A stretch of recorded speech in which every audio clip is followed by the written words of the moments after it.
Sisi huwa tunategemea kaunti ya Mombasa. Na Mombasa ndio kutoa kila kitu kwa soko lile la Kongowea. Sasa tuseme kama leo ulikuwa tumetoka asubuhi ile saa 8 tukapata majesu pale katika ule mpaka wa kaunti, wakatuambia rudi, maana tunasema sasa kuanzia kesho ama kesho kutwa price za vitu itakuwa tofauti, maisha itakuwa ni gharama sasa. Tangu ilivyotangazwa shutdown ya Kwale County, magari hazifiki hapa.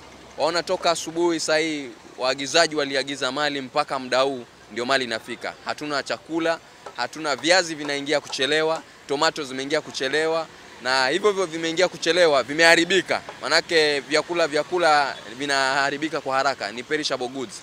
Kwa hiyo sasa hii changamoto ni pale feri. Muda ambao umewekwa wa watu kuvuka na kurudi ama vyakula kupitishwa na kuvuka inakuwa unatatiza. Muda ni mchache na hata unaweza ukapiga order ile chakula ikaharibikia kwa gari.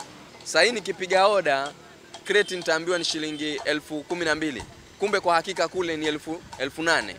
Kwa hivyo ule ambaye nampiga order kwake anakula zingine juu kwa juu. Kwa hivyo haiwezi kunipa ile pesa kamili ambayo nafaa kununulia mali. Hiyo ni changamoto kubwa sana. Kwa hiyo sasa hii hata nikitoka hapa ninakaa tu kwa sababu haturuhusiwi kwenda feri. Inabidi nikipiga order nijue tu nitaliwa kama 3,000 juu. Kwa hivyo mali ikija hapa lazima nitapandisha bei juu.